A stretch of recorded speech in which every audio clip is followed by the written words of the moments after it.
Okay, let's jump right in. Welcome to this deep dive explainer. I want you to stop and think for a second. How does a modern company truly protect itself? I mean, we're not just talking about digital firewalls or, security guards in the lobby. We are talking about defending against the complex internal and external threats that can literally dismantle an organization from the inside out.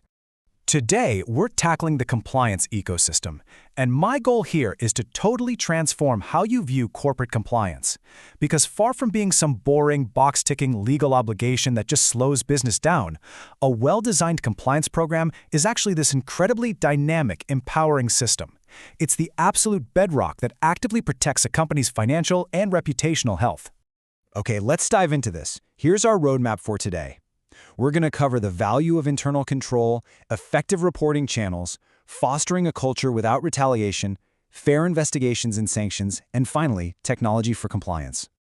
Before we get into the weeds, we need to understand the basic life cycle of a risk. You see, a modern compliance program doesn't just sit back and react, it operates seamlessly across three core pillars: prevention, detection, and response. Think of this as the timeline of any given threat.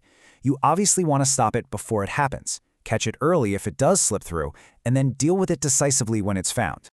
All right, step one, the value of internal control. This is all about prevention. If you think of a corporation as a fortress, internal controls are basically the corporate shield.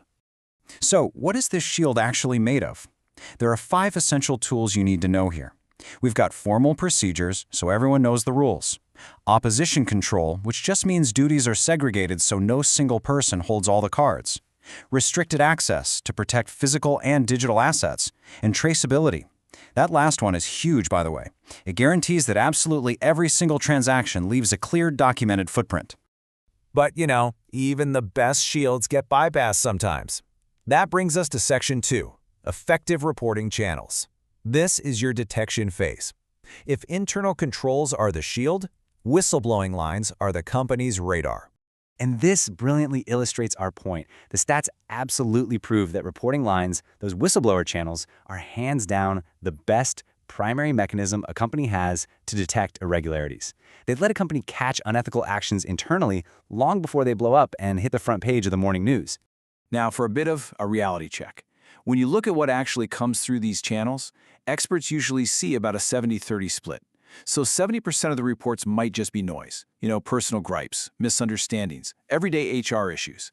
But listen, you cannot let that frustrate you. Why? Because that remaining 30% contains golden, invaluable alerts that are literally critical for corporate survival. To catch that crucial 30%, one method just isn't going to cut it. You need multiple reporting channels. High-tech web platforms and hotlines, absolutely essential. But you also need physical drop boxes and an open-door policy for face-to-face conversations. Why? Well, because you have to meet people where they are. A plant worker might only trust a physical, unmonitored box, while a traveling exec wants a secure web form. Trust and anonymity varies wildly across a company, so you have to give people options. Now onto a massive human element. Section 3, fostering a culture without retaliation. Because you could buy the most expensive, ultra-secure reporting software in the world, and it is completely useless if your team is terrified to use it. Think of it this way. It's exactly like seeing a swerving car on the highway. Are you really going to just sit there and wait for the crash? No way. If you see a risk, maybe a colleague acting unethically, a bribe being tossed around, a glaring gap in security, and you ignore it, you are putting the entire company's future in danger. You have to report the swerving car. So it's really all about how we frame this responsibility to the team. We need to move away from seeing reporting as this scary, mandatory obligation driven by strict rules and the fear of getting written up. Actually, scratch that. It needs to be viewed as ownership. It's expected behavior. It's a preventative control where every single person protects the house. And here's a wild legal fact that really drives this home: the concept of deliberate ignorance. Under frameworks like the U.S. Anti-Corruption Act, simply choosing to ignore a risk you know about doesn't protect you at all.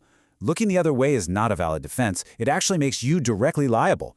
You are legally responsible for that swerving car if you saw it and did nothing.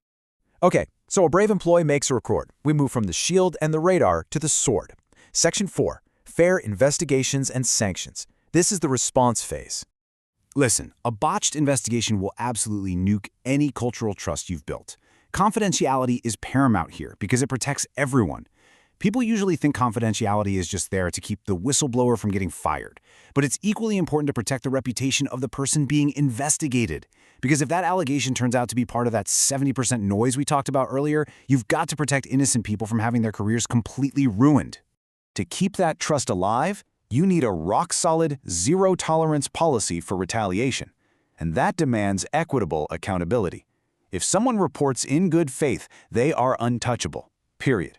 And if an investigation proves wrongdoing, the disciplinary sanctions have to be clear, fair, and applied equally, whether we're talking about an entry-level worker or a C-suite executive. That is how you foster true integrity. Which brings us to the final piece of the puzzle. Section 5, Technology for Compliance. Because managing all of this, the prevention, the detection, the complex global investigations, is a huge headache. Let's move to and see how this builds, comparing the old way to the new way.